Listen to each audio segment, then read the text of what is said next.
안녕하세요. 형광펜 성경과 함께하는 성경 공부. 오늘은 요한계시록 15장입니다. 또 하늘에 크고 이상한 다른 이적을 보매 일곱 천사가 일곱 장을 가졌으니 마지막 재앙이다. 하나님의 진노가 이것으로 마치리로다. 하나님의 진노 일곱 재앙이 나오게 될 건데요. 그것은 하나님께서 인간들에게 마지막 기회를 주시는 거예요. 회개하고 돌아올 수 있는 마지막 기회. 때로는 사랑으로 이끄시고 인도하시고 오래 참으시고 자비가 넘치시고 은혜가 더하고 그렇지만 근데 어쩔 수 없을 때는 그러면은 혼내서라도 이끄시는 게 그런 게 부모의 마음이지 않겠습니까?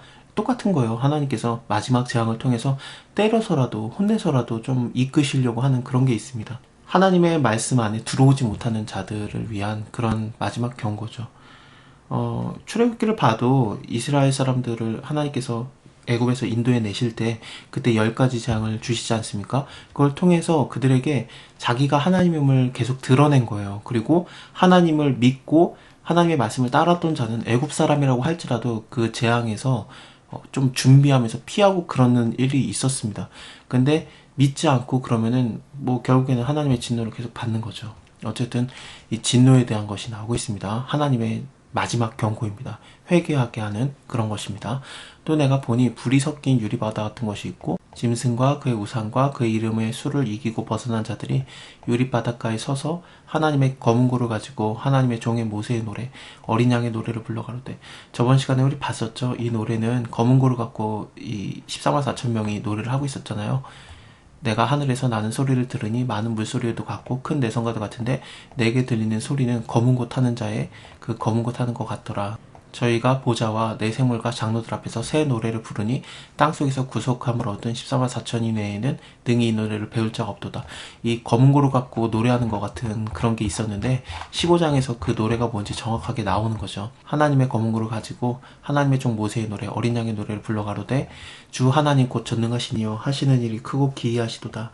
만국의 왕이시여. 혹은 어떤 사본에는 만대의 왕이시오라고 되어 있습니다. 주의 길이 의롭고 참되시도다.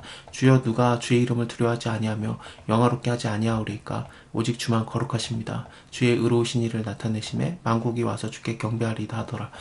이 누가 주를 두려워하지 않겠습니까? 라는 거 있잖아요. 주여, 누가 주의 이름을 두려워하지 않사오며 영화롭게 하지 않겠습니까? 여기 14장을 보게 되면은 그가 큰 음성으로 가로되 하나님을 두려워하며 그에게 영광을 돌리라.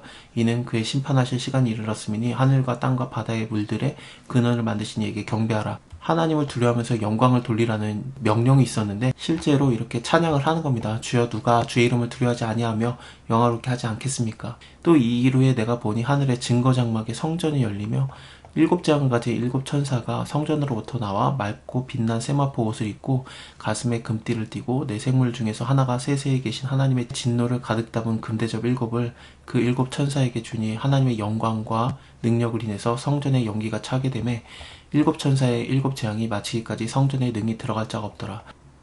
성전에 들어가지 못하는 것은 모세가 회막을 다 만들었을 때 출애굽기 40장 마지막 장이었죠. 그때도 모세가 회막에 못 들어갔었어요. 왜냐하면은 구름이 회막 위에 덮이고 여호와의 영광이 성막에 충만했기 때문에 그랬었습니다. 그리고 열왕기상 8장을 보면은 솔로몬 성전이 다 만들어진 다음에도 제사장이 그 구름을 인해서 능히 서서 섬기지 못하였으니 이는 여호와의 영광이 여호와의 전에 가득합니다 라고 되어 있는데, 하나님의 영광이 가득하게 되면 거기에 능히 들어갈 자가 없어요. 하늘의 증거장막에 성전이 열렸던 것은 11장에서도 있었어요. 이에 하늘에 있는 하나님의 성전이 열리니 성전 안에 하나님의 언약궤가 보이며 또 번개와 음성과 내성과 지진과 큰 우박이 있더라 라고 되어 있는데, 이때도 봤던 그 성전이 여기도 있는 겁니다. 요한계시록 후반을 가면은 성벽만 보이고 성전은 보이지 않거든요. 왜냐면 하나님 스스로가 성전 되시기 때문에. 그거는 뭐 나중에 한번 더 설명을 드릴게요. 자, 오늘은 여기까지 보고요. 다음에 하나님의 진노의 일곱 대접이 쏟아지는데 그거 하나씩 보겠습니다. 감사합니다. 다음에 뵐게요.